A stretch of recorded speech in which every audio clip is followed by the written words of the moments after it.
You have to read this parenting book that changed me into a calm and confident parent. Watch on to find out more. When I started parenting, I never knew I could learn how to better parent my child by reading. I thought I'll just learn on the job. When I was a first-time mom, I couldn't help but yell, punish and threaten my son just to get him to cooperate. I felt angry, stressed and guilty every single day. And I knew that I had to change. That's when I chanced upon a parenting book, and that transformed my parenting journey completely. From then, I kept reading, taking up courses so that I can improve the way that I communicate with my kids. As an ex-school teacher, I used the brain-based instructional approach when I teach my students, and I found that this applies to parenting as well. I love reading about research-backed parenting strategies. Now, through my courses, workshops, and in social media, I empower parents with research-backed positive parenting strategies so that they too can transform their family from chaos to calm. Watch on if you want to embark on your positive parenting journey. I'll share the top 3 parenting books that you must read, especially if you're just getting started. Specifically, the last recommendation that transformed me and therefore my kids.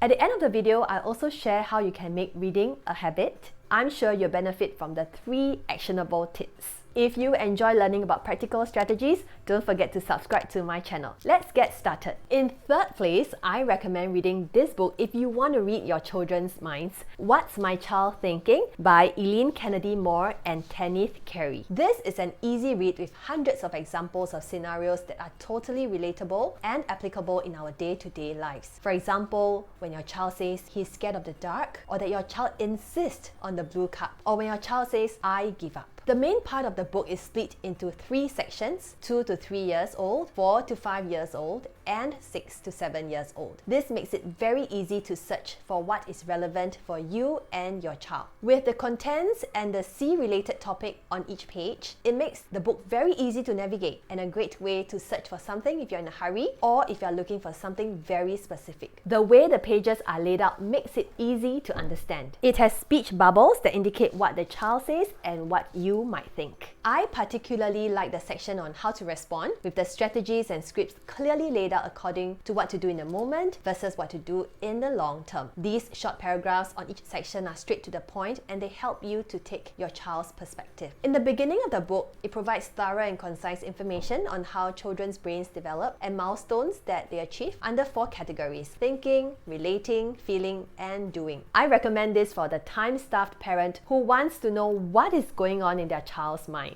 In second place, I recommend this book, Thrivers by Michelle Boba, if you want to develop resilience in your child. Michelle Boba shared that children born in this fast-paced digital era are cleverer and more driven than their parents. The average child is being educated towards higher than usual achievements. However, statistics have shown that these children are more likely to experience anxiety, depression, and suicidal thoughts. Nowadays, high performance is a standard that adults want to teach their children to achieve at any cost, including the cost of their happiness. This is an important reminder to us parents not to be caught in the rat race. Michelle Boba shed light on the difference between children who struggle and those who succeed. It is not about grades or test scores, but the 7 character traits that set thrivers apart. Children with these 7 character traits are more likely to achieve happiness and greater accomplishments in their lives. I know you must be curious about these 7 traits. They are self-confidence, empathy, self-control, integrity, curiosity, perseverance, and optimism. Other than sharing scientific studies, Boba also provided many actionable strategies that parents can apply to their children. For example, teaching kids how to develop self-control through games like freeze, singing a song, or setting a timer. She also provided scripts to help parents communicate with their children. For example, when teaching empathy, the suggested scripts are: think about how the other person would feel if the roles were reversed, or let's tell the story from the 3 bears' view. What would they say? There are also age-by-age ideas to help kids from toddlers all the way to tweens and older. This is one book I'll reach for to try out the various strategies if I want to teach my kids good values and positive qualities. And in first place, if you only have time for one book, this is the book that you should read. No Drama Discipline by Daniel Siegel and Tina Bryson.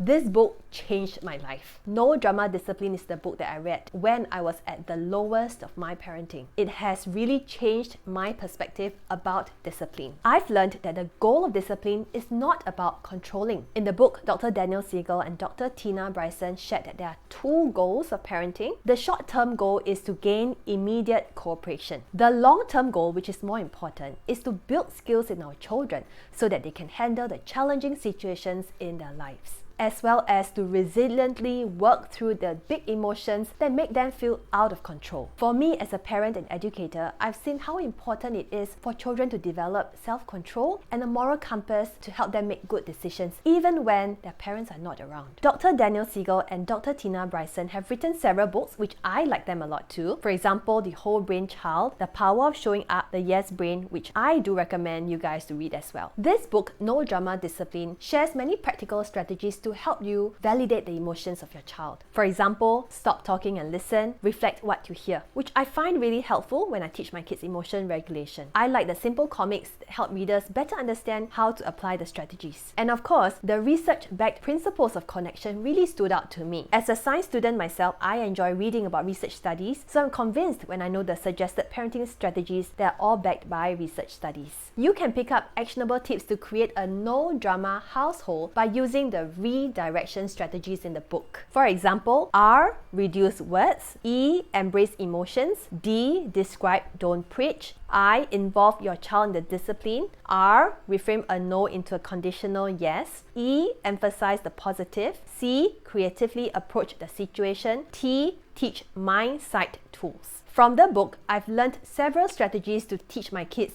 mind-sight. Mind-sight is a term coined by Dr. Daniel Siegel, which refers to having insight and empathy. Teaching our kids mind-sight can help them integrate their brains and learn to navigate social relationships better. This is the #1 parenting book that I recommend you read. There you have it. 3 book titles to get you started on learning how to become a confident parent as you raise resilient, empathetic, independent, and emotionally intelligent children. Comment below to let me know which book you are going to start reading. I know that as parents, we are very busy. You might be thinking, Jacinth, I don't even have time to shower, much less sit and read a parenting book. My question to you is, do you have time to scroll mindlessly on social media? If you do that, it means that you have time to read. In addition, as you read and pick up the skills, you will then have time to take a warm shower. Reading is a habit that can be cultivated. I'm going to share with you 3 quick tips to make reading a habit or rebuild your reading habit. Tip #1, read books that you are interested in. As an educator myself, I really enjoy learning about children's brains and the different teaching strategies that appeal to their brains. I like books that share research studies because I find these insights more convincing. But you may enjoy different genres of books like fiction, non-fiction, fantasy, and that is okay. Even for parenting books, there are different styles in which the books are written. If you enjoy research-backed studies like me and learning more about how the strategies appeal to the brain, I recommend you read the books by Dr. Daniel Siegel and Dr. Tina Bryson. If you like books with a lot of actionable strategies, read the ones by Michelle Borba. She also has another book called Unselfie, which I also recommend. If you prefer quick reads, then I recommend this book, What's My Child Thinking,